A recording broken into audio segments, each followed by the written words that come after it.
Welcome into Duval Daily, presented by GenJag.com. I'm Jordan Lugo. Thanks so much for tuning in here on Thursday, April 25th. It is draft day, and the Jaguars draft pick for the first round is in the books.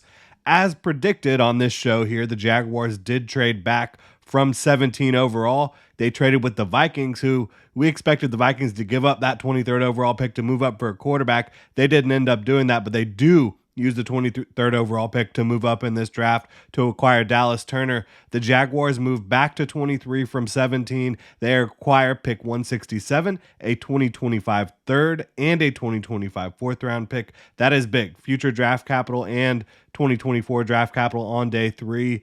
3 picks to move back just 6 spots in the first round. The Jaguars take Brian Thomas Jr. out of LSU. A really, really interesting pick. We're going to talk about it here. Really appreciate y'all tuning in. If you enjoy the content, please like, subscribe, hit that notification bell. You can also check out genjag.com/shop to pick up some new Duval gear.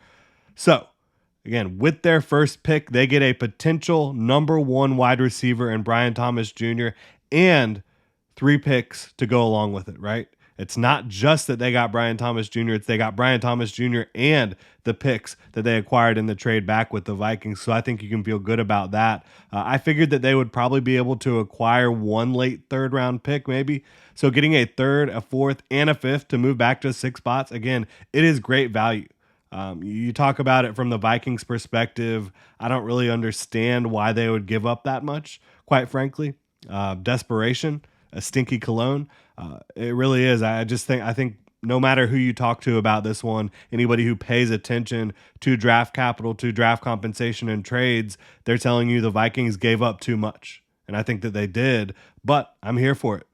Very unsurprised that the Jaguars wanted to move back, that they were able to move back. Congrats on a very good move by Trent Baalke to be able to trade back in this one. And this is a class where you saw 14 offensive players come off the board before a defender was taken. The Vikings wanted to capitalize that on that, obviously, by getting Dallas Turner, who is a good fit for them. Make no mistake about it. But, especially with all the defensive talent still on the board at 17, and then only 3 wide receivers coming off the board before 17, when some people had projected Brian Thomas Jr. to be a top 15 pick, I think that Trent Baalke made a very heady decision to make that trade. I figured that it would take a while for the run on quarterbacks to start. I didn't think they would come off the board early, as some people thought. I called Quinyon Mitchell as the first cornerback off the board to Philly in this one, so happy about that prediction. But even happier to talk about Brian Thomas Jr. here, where he wins right now for the Jacksonville Jaguars. Slot fades. They were money for the LSU offense in 2023. The vertical route tree, running 9 routes, posts, corners, all that fun stuff. He can certainly win on crossers, deep overs. You see a lot of those in the Jaguars offense. He is a red zone threat. He can get behind the defense with his speed. He's big, he's fast, he's young. He led college football in touchdown receptions last year. He's 6'3", about 210 pounds, with 4.33 speed at 21 years old. Big hands, long arms to go attack the football with that 38.5-inch vertical. And again, 6'3", 210 pounds. He is so twitchy and fast and sudden, a guy that is really difficult for opposing defenders to keep up with on all levels of the field. So I think you have an elite vertical threat that defenses cannot sleep on, and a red zone threat.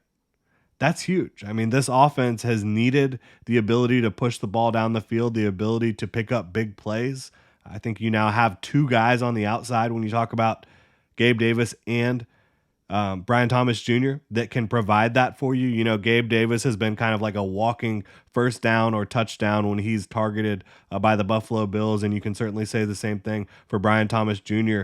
Lots of deep targets, lots of big plays, lots of touchdowns, 15 touchdown catches for Brian Thomas Jr. in 2023. Again, that led college football.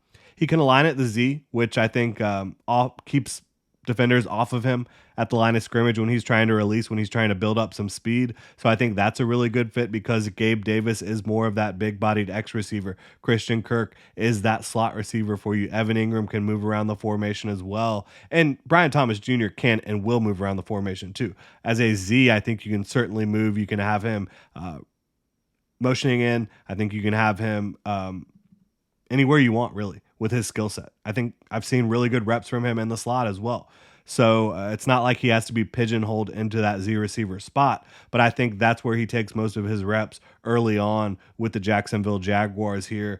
Now, is it the pick I would have made in this scenario? No, it's not. I would have taken a Johnny Newton ahead of him, maybe a couple of other guys, but this is probably the best pick they could have made for the offense specifically based on how this draft worked out, right? Like you were not able to land one of the top three receivers. They came off the board early. Odunze going to the Bears at 9 overall. You weren't able to trade up. And again, trading up, even if it's a player you love, is analytically not smart unless you're trading up for a quarterback, because banking on your evaluation being correct and not taking more bites at the apple is generally bad process. The Jaguars, not only did they not trade up or even take their pick at 17, they traded down, got more draft capital, so they will get more bites at the apple in 2024 and 2025.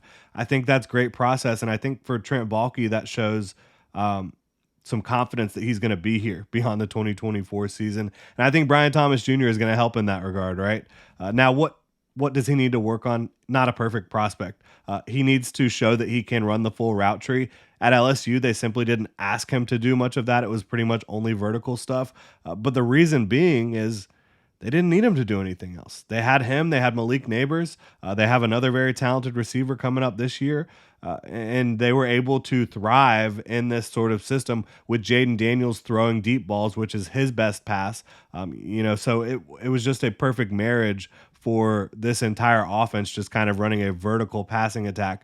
But I do believe that Brian Thomas Jr. physically has the ability to run more of the route tree. We just haven't seen it. And so he's going to have to prove that he can do that. I think he needs to prove he can play more physical as a route runner, as a receiver once he gets the ball in his hands. Not really a big yak threat at this point when it comes to making a guy miss or breaking a tackle or anything like that. Sure, if you get him the ball in space, he's got the speed and agility to get some things done. But at this point, not a huge rack threat in terms of just being able to go one-on-one with a defender, make them miss, and get upfield. I think he can be more consistent with his effort overall as a receiver as well. Like, I don't think you see an elite blocker at this point in his progression, in his development, but someone who can certainly help out the Jaguars in the passing attack. The Jags thought they were keeping Calvin Ridley this offseason. Now they get a bigger, faster wide receiver to attack defenses with. I love it. I love it for Trevor Lawrence. I'll tell you that much.